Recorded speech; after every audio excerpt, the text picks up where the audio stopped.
زمونږ پښتو چې دی نو دا ماشوم ځان سره د مور د ګېډې نه ځینې الفاظ راوړي، 350-400 الفاظ راوړي. نو هغه چې بیا وایي اله دا خو اوبه دي، نو مور ورته وایي نه دې ته واټر وایه.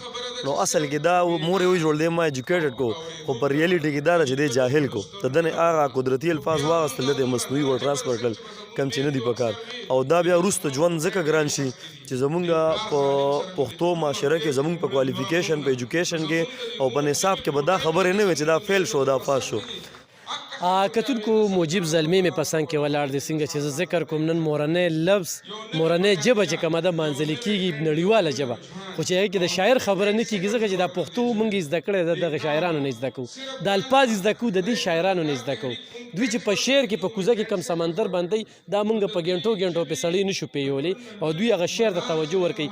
بیا موجب زلمی یقینا حسن او بیا الفاظ چنو او بیا ښکلې شاعري او هغه شاعري چې انقلابي شاعري. نو ویلکم 400 ته او نن دغه نړیواله ورځ مانځلې کېږي چونکې ته ووایې یقینا ډېرې خمې خبرې نورالامین صاحب کوي خو ما راپاڅولې.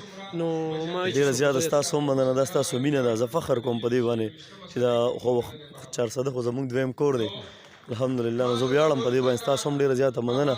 او تاسو ته دا د بار بار کال را روان دی، بیا هم تاسو خپل مخوال وخت مال راکو. تاسو سره ډېره زیاته مینه ده. بالکل مینه د مینې پیدا کېږي چې زما خوښې ستا بولې بدي شوه.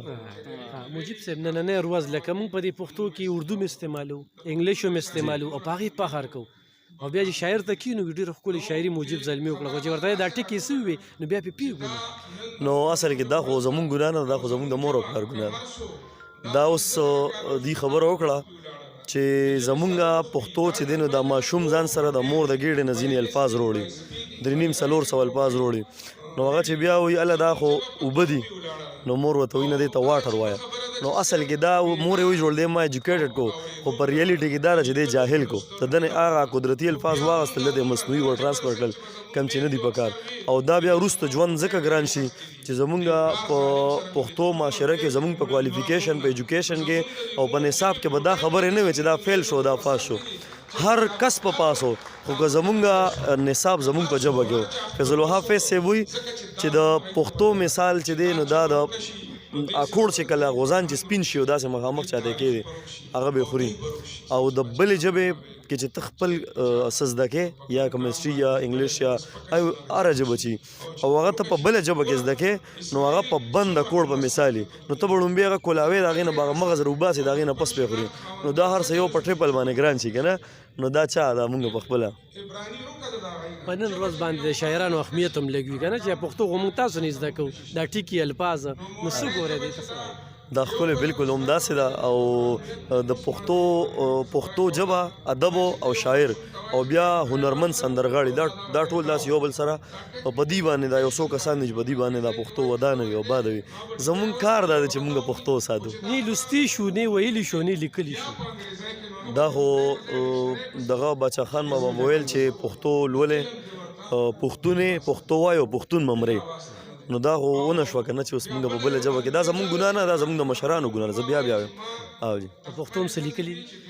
په پښتو یاره لیکل به مې کړي خو لیکلي دي خو په هلته کې ریکارډینګ ته ایښی دی زاغي داسې وایي چې ستا یو ظلم دی خلکو ته په جار وښایم ما سره داسې جادو نشته چې پرون شمه زه او د باس په کور کې چې سندرې د کارغانو اوړم په 400 کې چې سندرې د کارغانو اورم د باچا خان چغه رایاده شي پښتون شمه زه.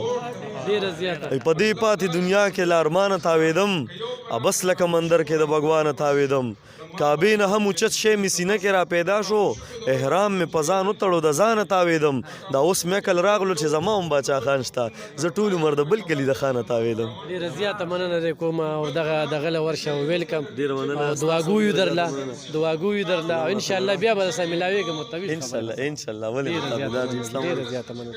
ګرانو کتونکو دا و موجب زلمی یقینا موږ پې فخر کوو موجب زلمی باندې چونکې پروګرام روان دی او ډېرې مهمې خبرې ترې کوي انشاءالله بیا به خبرې ترې کوو.